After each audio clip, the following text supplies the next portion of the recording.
Hello, welcome to the Creators Guild podcast. I'm Chris Howell, and with me, Jared Lovelady. and we're here to talk about all things creative. And we have a guest returning with us again today. Caleb, how you doing? Oh, all right. Just hanging out. Brought over some stuff, and Chris was like, "Hey, you want to do this podcast today?" Sure.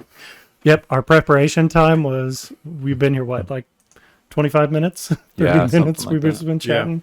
Well, I woke up 2 hours ago, so keep that in mind. That woke up, drove here, chatted. Yeah. Yep. Caleb works nights. We work days. So we are opposites. That's why we attract. Yeah, that's the overlapping time between your bed and my waking up. Yeah. Well, usually you're at work at this time, though, aren't you? Yeah. So that's how it goes. Oh. Jared, how have you been? Oh, I'm just dandy. And even more dandy today, right? Yes, absolutely. For a couple of, like Caleb said, he brought stuff. He brought stuff, and delivery brought stuff, and we're just like, it's like Christmas. So, couple of things. One, if you haven't got our book yet, go get our book, A Flight from Shadows.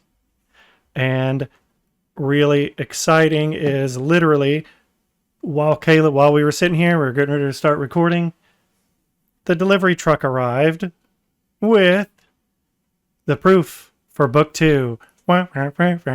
Christmas time. Like literally, we were about ready to start and it arrived. So we got our proof copies. So now we actually have book 1 and book 2. Yay. So excited. Excited, but don't you also have to do more work? Yes, we still have more work to do. Yes, But proof means work. yeah, proof it does mean work. So That's okay, though. a few changes. We're going to get to see some here's a little sneak preview. Get some full page maps. We got to do some cleanup on that. There's going to be some other little things potentially to come along with book 2. But we're doing it. You're doing it, Peter. You're playing with us. Yeah. So book 2, To Bind with Blood. Yes. But this is book, to go over this again to clarify in my brain, and I think you already know. Yeah. Part 1, part 2. So how many parts are in the first section, or did you guys do it different now? So part 1.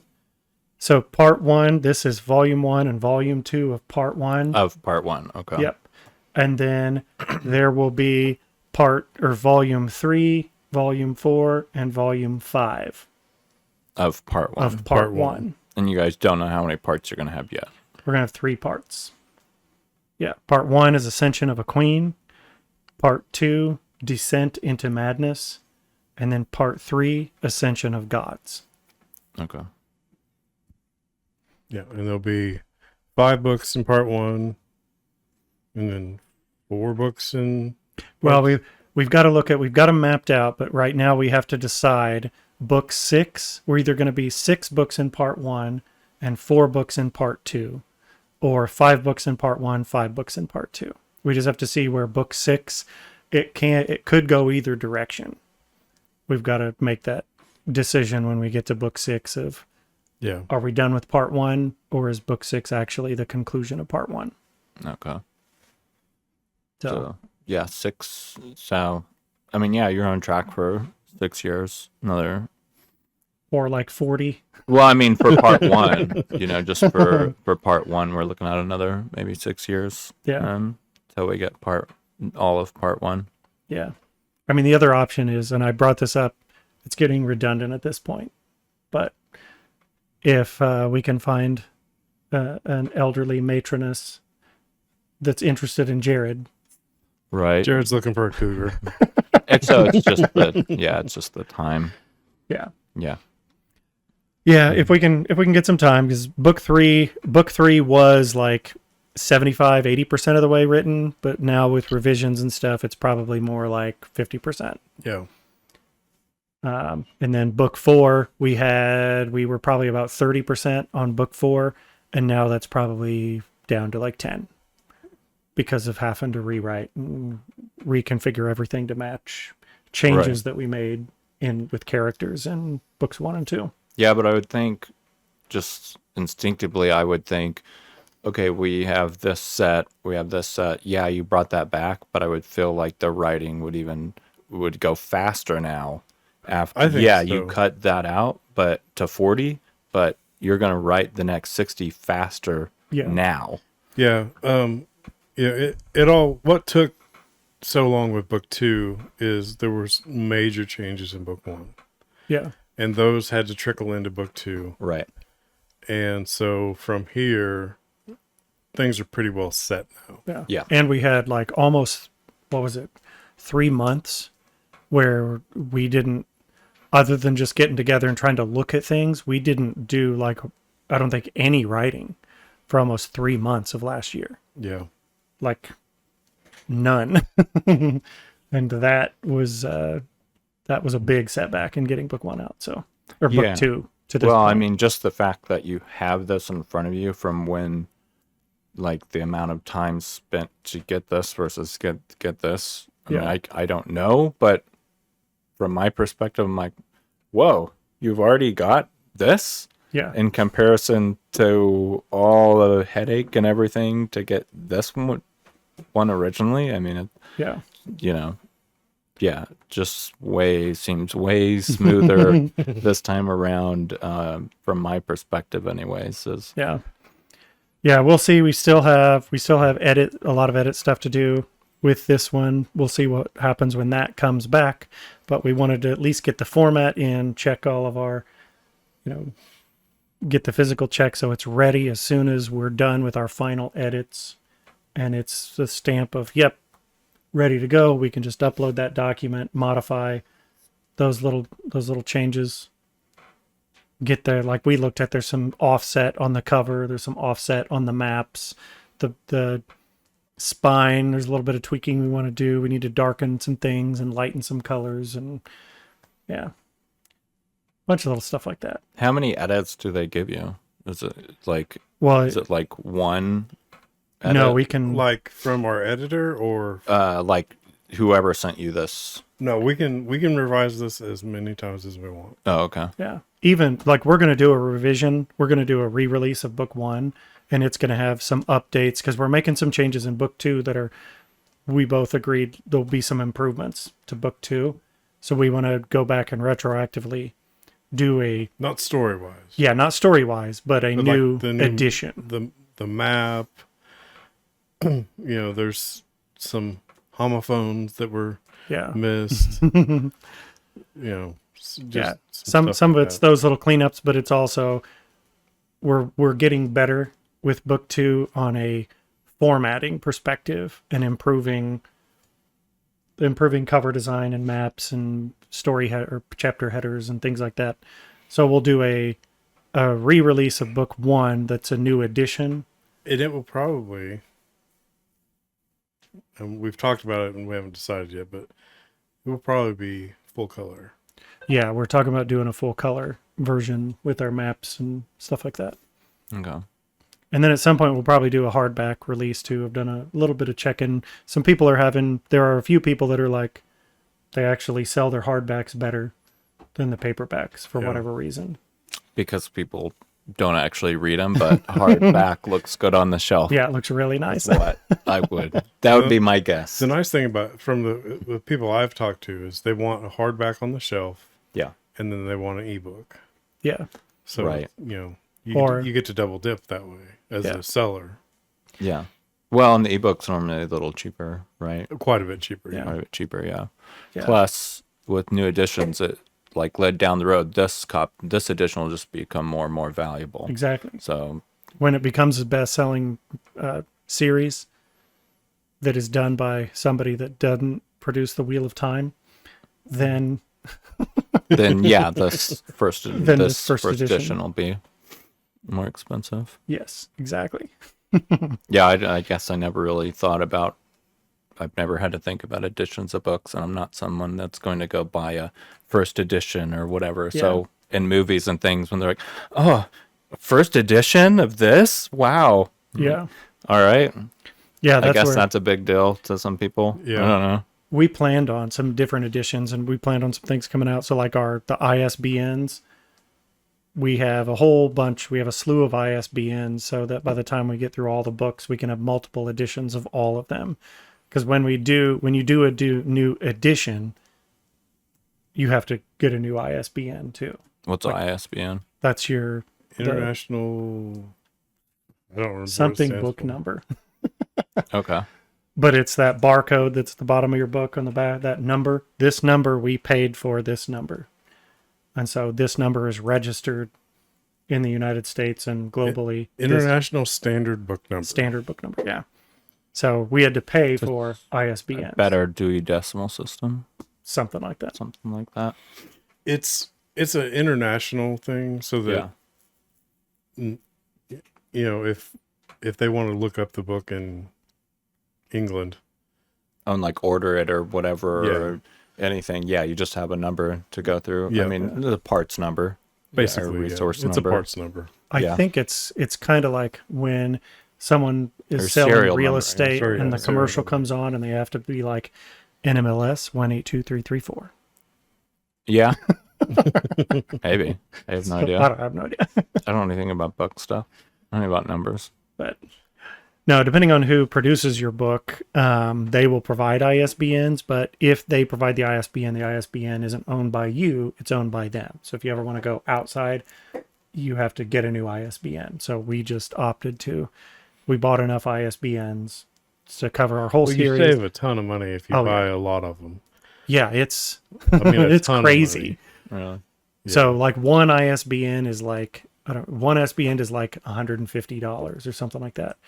Two ISBNs or like five ISBNs is like $200, and then 100 ISBNs is like $500. It's like that's how the numbers jump like in crazy Yeah, amounts like that. they're $30 for one. But if you want to buy 100, it was like $3 a piece. Yeah. Huh. Yeah, I don't Yeah, know it's how a pretty that big math jump. works out. This is like the weirdo fifth grade math paper that Yeah. says like 42 like a- apples, and you're like, who's eating 42 apples? It's the Morty 1 for 10, 2 for 25. Yeah, I So don't know, that's weird. So yeah, we're gonna do some additions stuff. Pretty exciting. And mentioning hardback, Yes, a special editions. yes, special edition hardback right here, literally one of a kind. Leather bound hardback version of book 1. It's got the foil. Yep, painted So- foil edge. Or how is it? What is this? What's That is just it's metal, but it's not. I mean, it's not gold foil. It's just gold, whatever metal stuff. That Is it it's real like iron. gold? It's like iron on if stuff. I melt this down, can we use that to pay for our next book? No. No, it's not real gold foil. It's just metal, like iron on metallic foil. Gotcha. Yeah, so Caleb made this. This was one of the things that he brought. A hardbound leather or a hardback leather bound version of A Flight from Shadows. So what was the work amount that went into making this? Well, that one a little more because I think it's either second or third time rebinding that book physically, that one, because learning and trying different stuff, and different type of leather and things like that. This one looks more like you're closer to your cover, which is this is a goat skin. Did you That's what the skin the goat texture- yourself? No. I could, I guess. I don't have any goats. That's why that texture's like that is because it's a goat skin.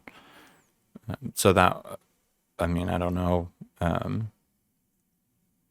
That probably is like, I mean, if you just did the one binding, Just the dry times and stuff like that take a long time. But everything else is you just cut out a square piece of leather and glue it on there, so it's not that much time really physically hands-on.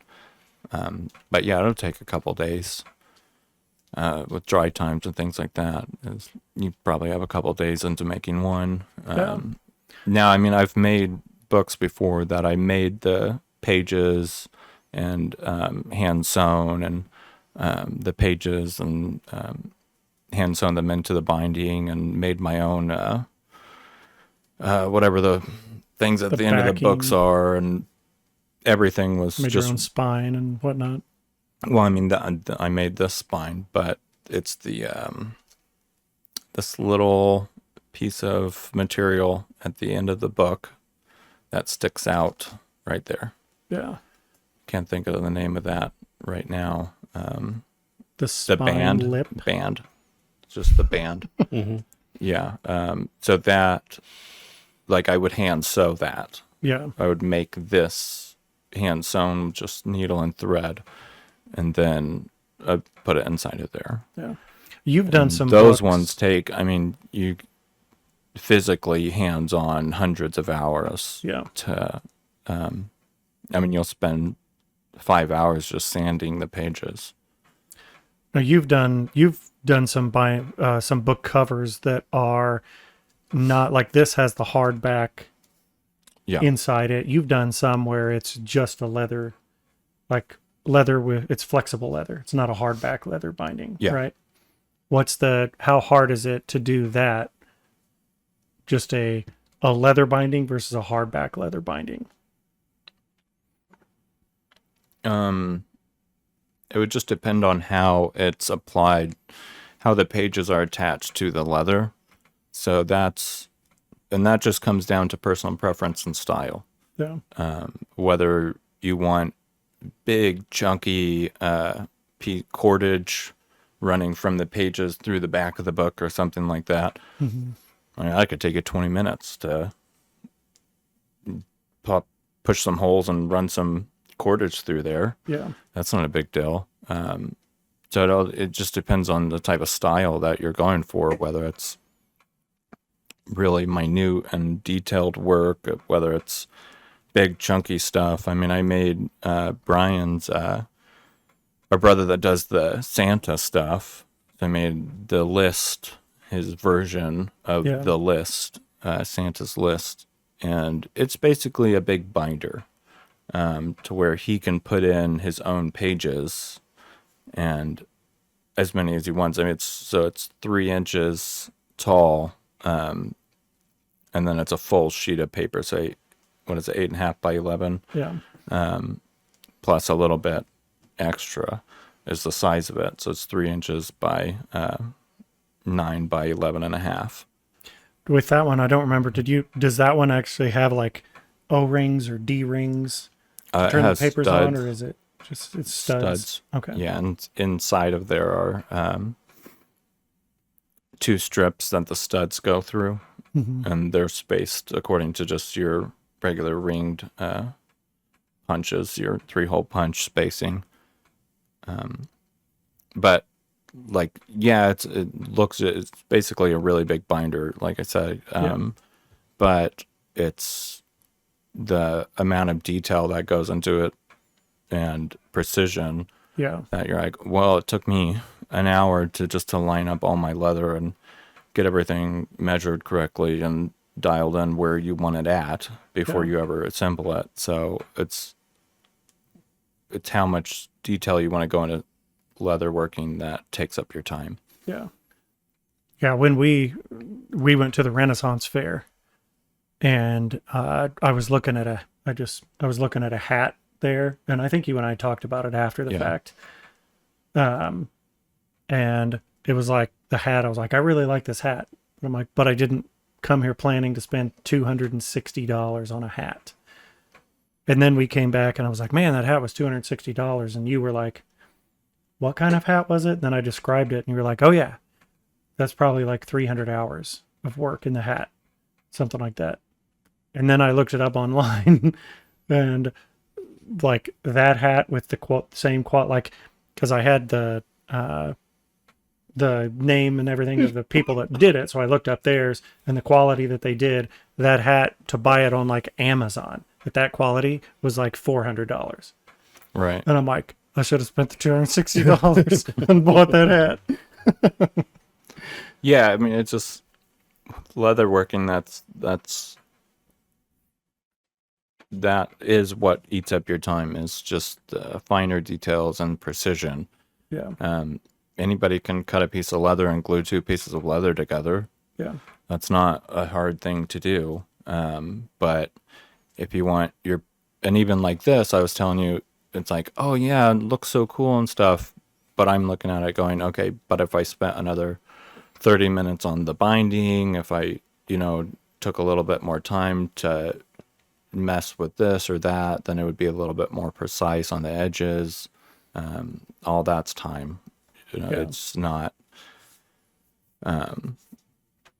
something you can rush through. It really takes a lot of time to make it look really, really good. Yeah. And that's just what takes forever. Yeah. For us, as soon as I brought it down, because you came in, I brought it down. Jared was already down here, and I brought it down, and I just, before I even got across the room, I was just holding it, and he's like, awesome, let me see that.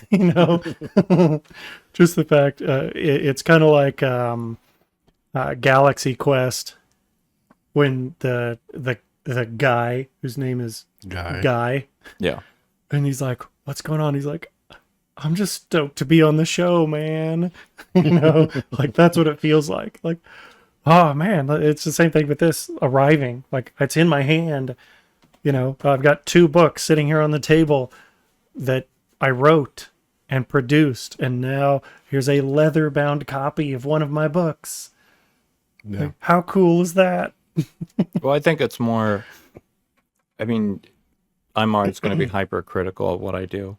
Yeah. And you guys are probably the same way with your book and different things like that. But it's also, I wouldn't say imposter syndrome, but I know the level that I'm at or that I'm capable of. And then you see other people put out stuff and like trying to sell things and stuff like that.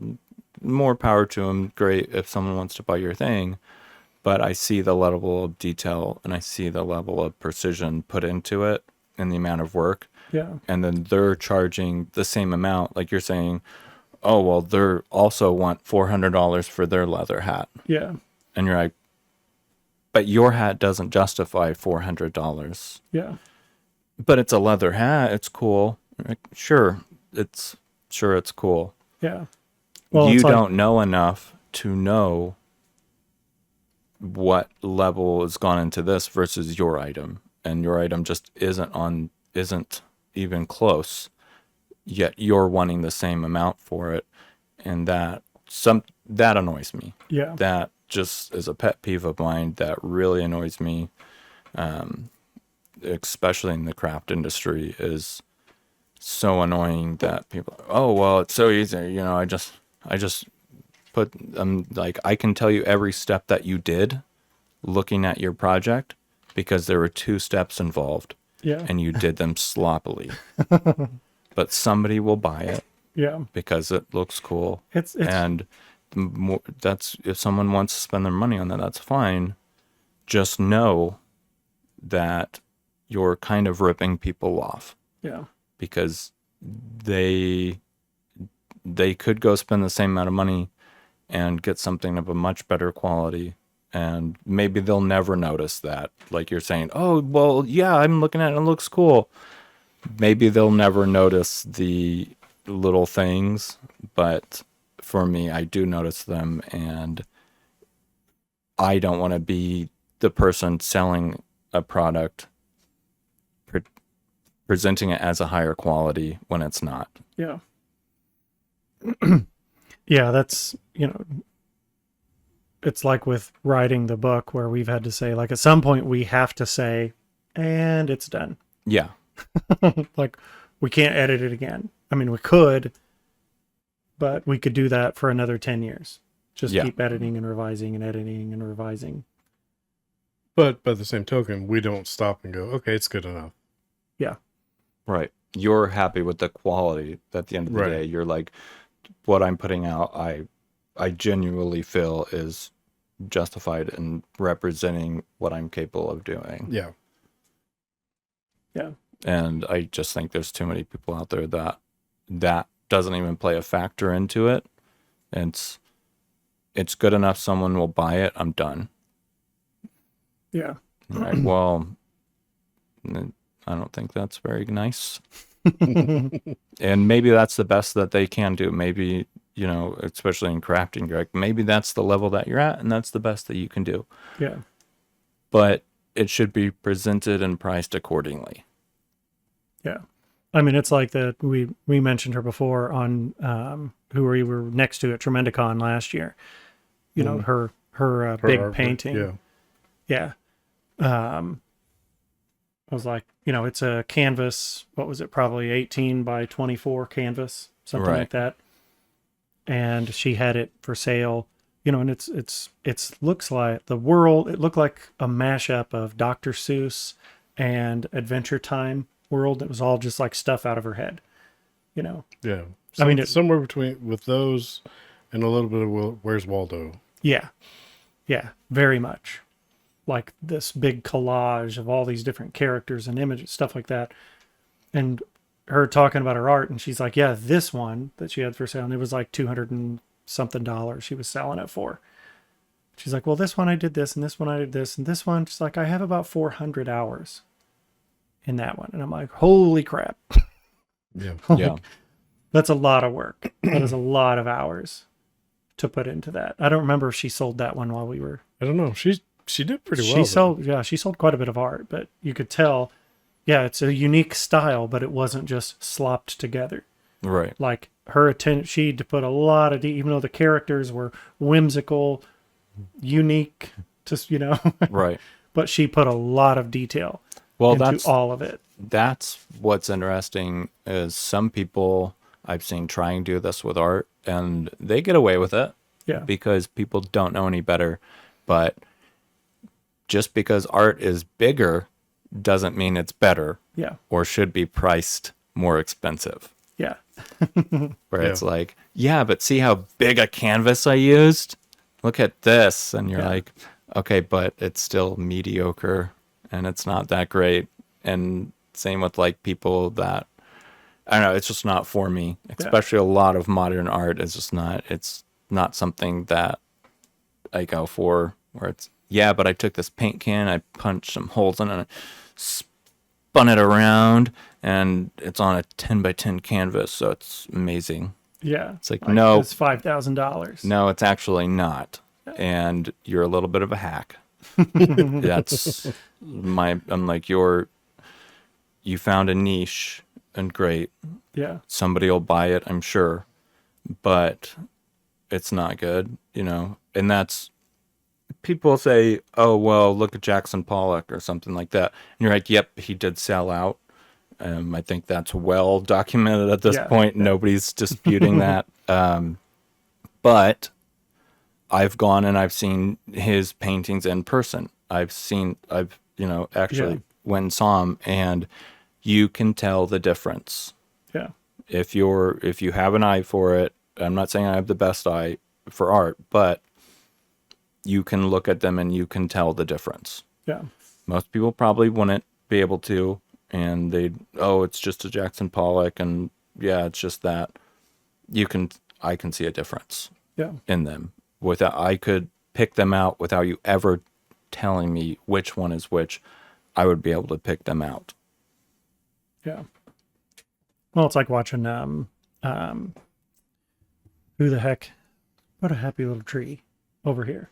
Right. Bob Ross. Yeah. I mean, like, I tried painting along with Bob Ross, and I'm like, it turned out okay. Like, now take Bob Ross, the skill that he used in doing that little demonstration on TV. Now, what if he spent, instead of a 45-minute TV episode showing you how to paint, now he takes that same skill. Well, one, like, how many hundreds of hours, thousands of hours did he have to work to get to the point where he can just be like, and we're going to paint this whole scape. And like, it looks like a photorealistic image that he just appears on the screen. Right.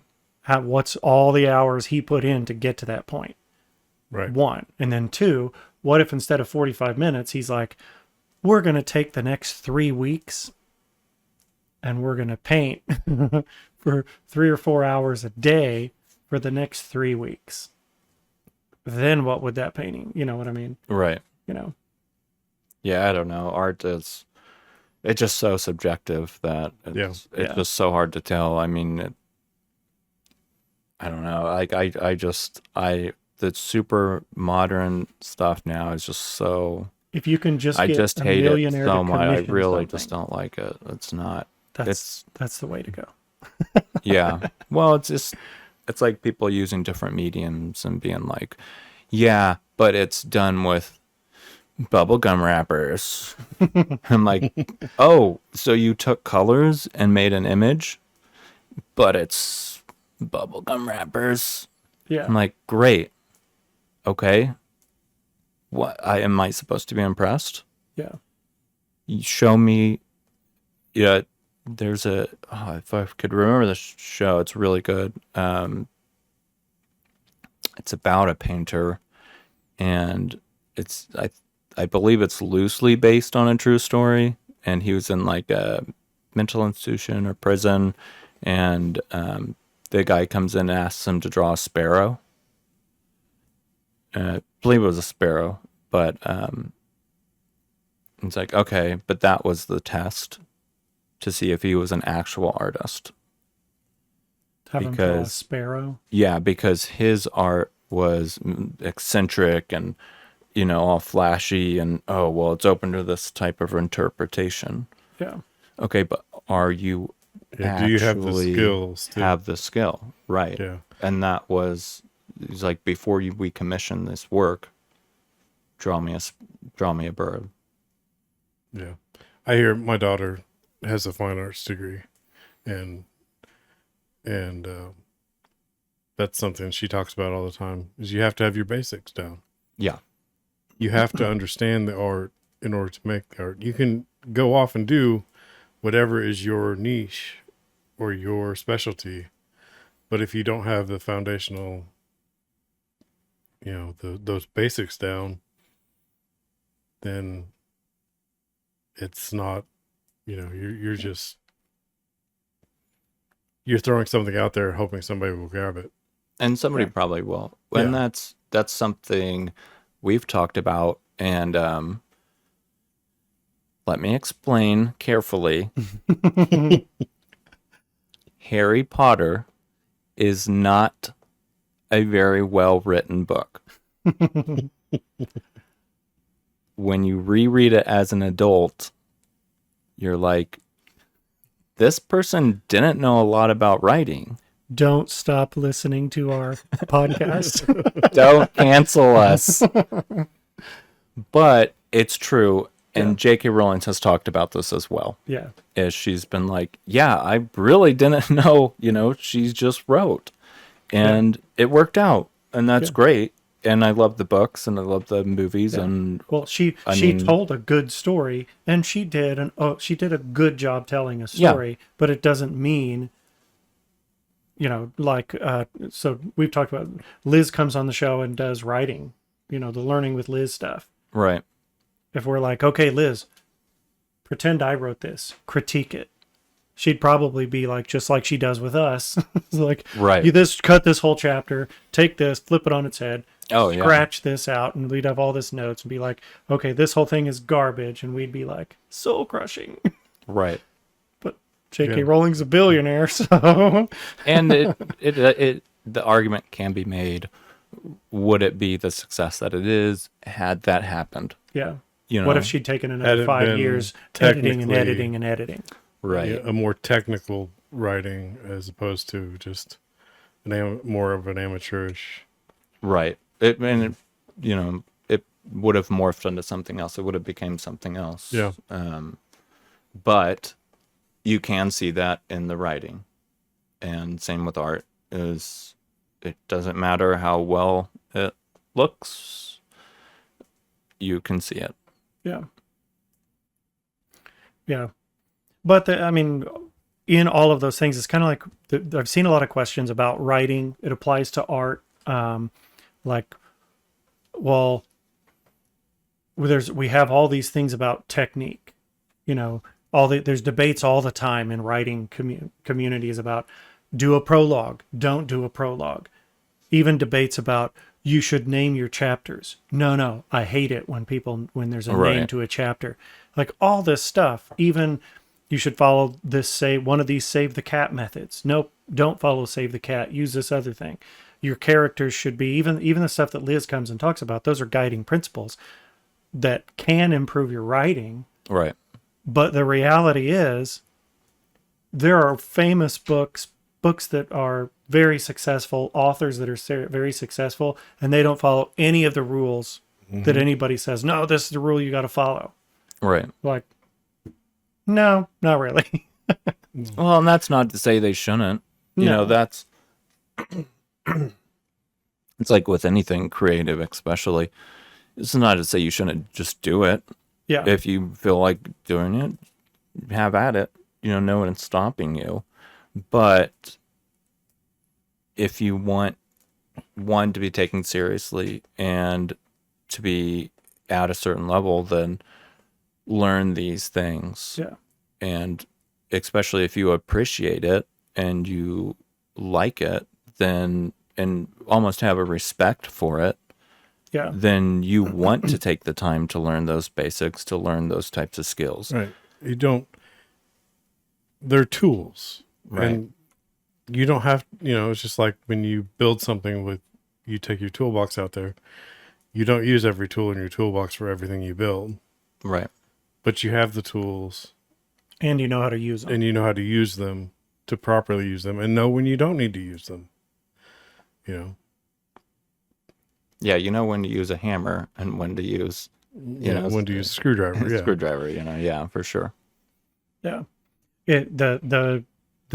A great, I'm trying to think of an analogy or parable to what we're talking about right now is I've seen some things recently where, there's kind of some comedy, little short videos that are out there that say, if wrestling isn't real, then explain this. And it's like a guy with a wrestler with a sock on Oh, his hand yeah, doing yeah. the snake. You're like, yeah, nobody says, unless you're a kid, wrestling isn't real. Like WWE, WWF stuff, like it's not real. It's a performance.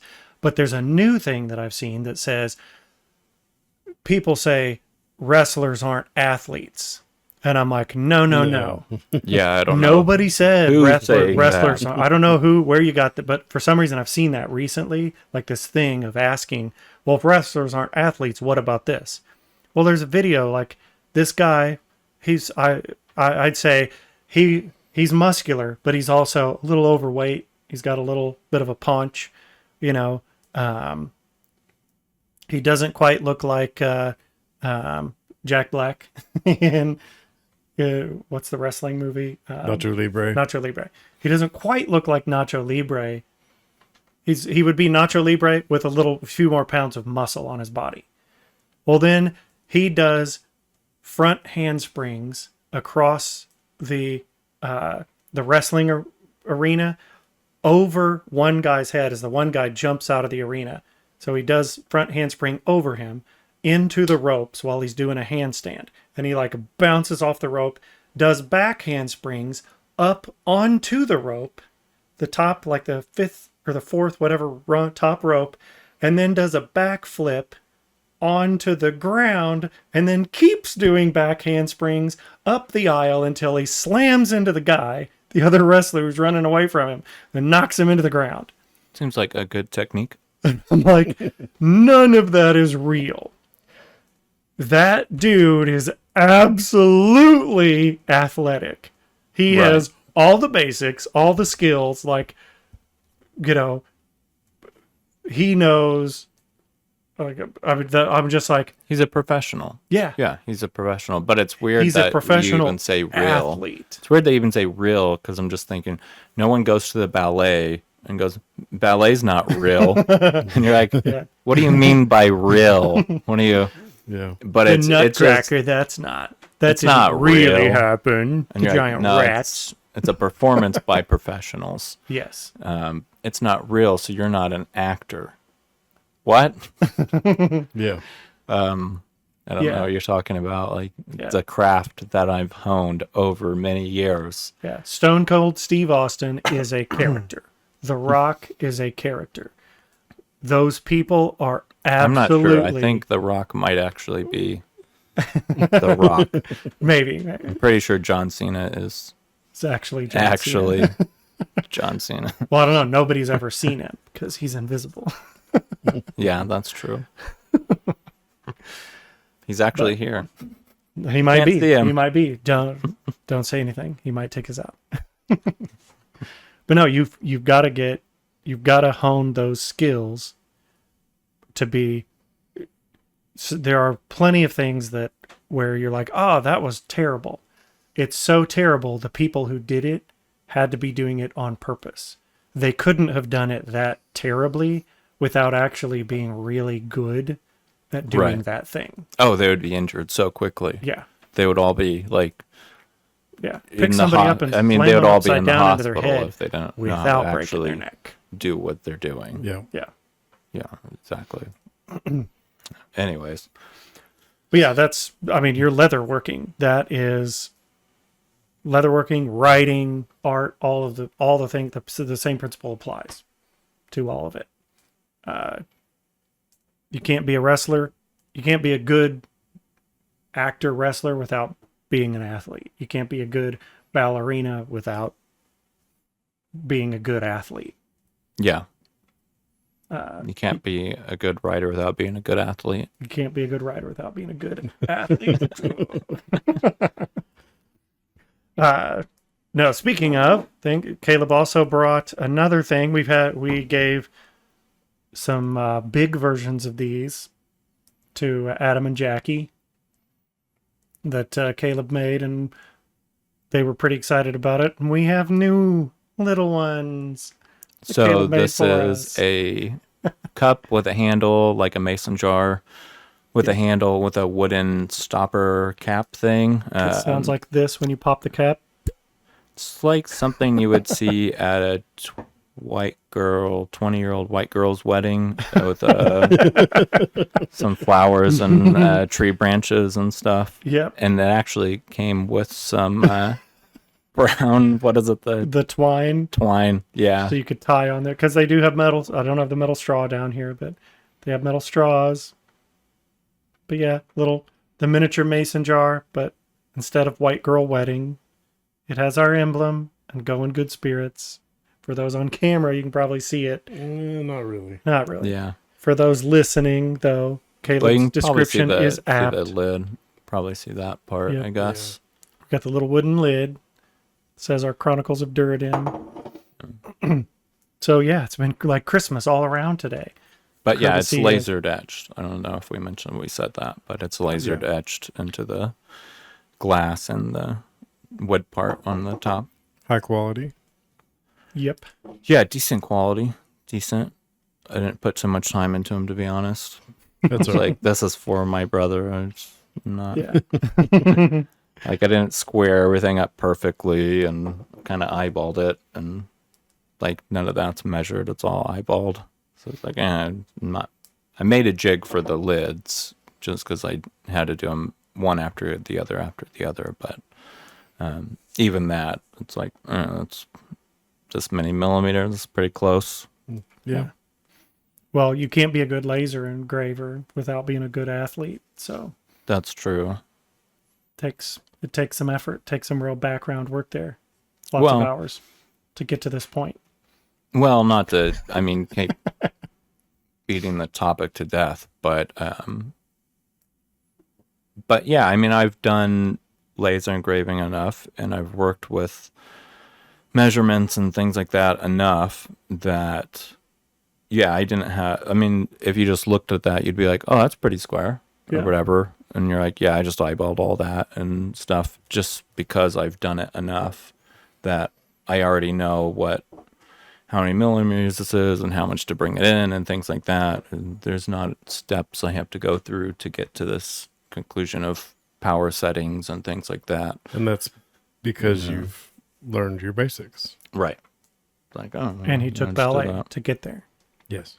Well, I did a few push-ups. That always helps. Yeah. If you do push-ups before laser engraving, it's always better that way. Well, we figured today was going to be a little bit shorter of a topic day. It was mostly, we just wanted to have another chat with Caleb, and he was bringing up our stuff, so we wanted to talk about it with him. So thanks for coming up. Thanks for chatting with us and sharing Christmas Yeah. in May. So I don't for your wanna Santa Claus. put it out there to hold you to it, but so what's the expected time frame on this one then? I mean, you're already got the proof here and stuff, so So what are it we looking really, at? it really depends on, we don't know the revision level that we're at yet. There's this week, hopefully by the end of this week, it'll be at a going through everything, finished going through everything perspective. And that'll tell us with those final notes. I would say end of next month. Yeah.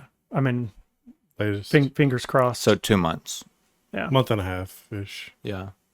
Yeah, once we get the information back, we're going to try to blast through revisions quickly, not draw it out over a long period of time. Yeah. And since everything's already formatted, once we have the thumbs up and we're like, yep, revisions are done, updates are done, then it's just formatting into the right book form, making little tweaks, modifications to that template, and then it'll be ready for release. So midsummer, maybe it's kind of the projected goal here. Yeah. Something like that. Yep. In time for Christmas. Definitely. In time for Christmas in July. Yeah. Well, yeah, get your shopping done early. And now you have 2 books to buy, so Yep, exactly. And look at let's see, we're what do we say this one was? 439, 440 pages. No, I thought Yeah, it was this one's 450. Up 440 in that one, and this one right now pre edits, pre revisions is 547. So and the next one will be, so this is like every book's going to be slightly bigger. maybe. Every, I don't picture any book being smaller than book 1. No. yeah, I don't see how you. Yeah, We'll see size wise if how much bigger they get. But they'll be somewhere. They should all be in proximity to this. okay. But I mean, look at the Harry Potter books. Over by the time you got to the last Harry Potter book, it was like almost twice the size.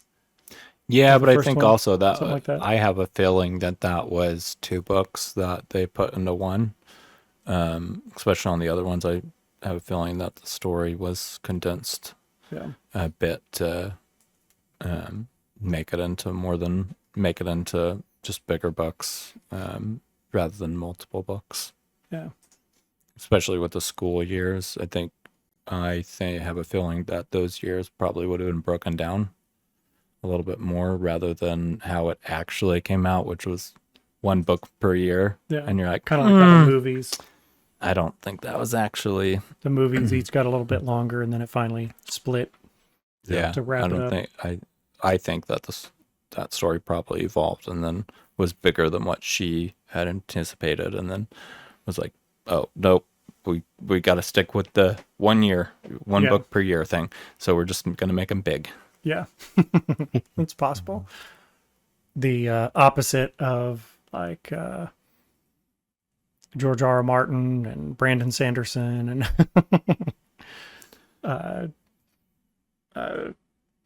what the heck is he wrote anyway. Yep. The Quoth Namer series, where some of those books are like it goes from like 600 pages, 800 pages, 900 pages, 1,200 pages. You're like, you're double the size Yeah. of the Right. first book, and you're like 5 books in. So, well, thanks for coming with us today, Caleb, sharing your little bit of knowledge on leather binding, and for bringing our Christmas in May. Yeah. We're super excited. I will say leather binding's pretty easy. There's a lot of YouTube videos, so if you want to try it, really doesn't take a lot of materials. Order everything on Amazon. Lots of YouTube. Just follow the step-by-step guides, and yeah, it's pretty enjoyable. Yeah, I would definitely look into that when I'm done writing books. Yeah. Yeah. So maybe in like, who knows, however many years it takes to get all these out. So, well, thanks again for coming along. For those listening and watching with us, thanks for coming along with us. We will give you some updates in the future, hopefully soon. We'll have some actual dates of when the book's coming out. Again, super excited. We have book 2, the proof in hand. If you're in the Springfield area, go to the farmers market. We will be at the farmers market at the Battlefield Mall on the third Saturday of every month. The Springfield Writers Guild will be there. And then again, coming up that last Saturday in May, first Sunday in June, will be at Tremendicon. So come see us there and check out all the other vendors there. And we'll have our proof copy. Come see us there, and you can take a look at book 2. Hold a proof copy in your hands. So thanks for coming along. Till next time, go in good spirits. Thanks for listening to the Creators Guild podcast. Don't forget to get your copy of A Flight from Shadows, available on Amazon. While you're there, please rate it and give it a review.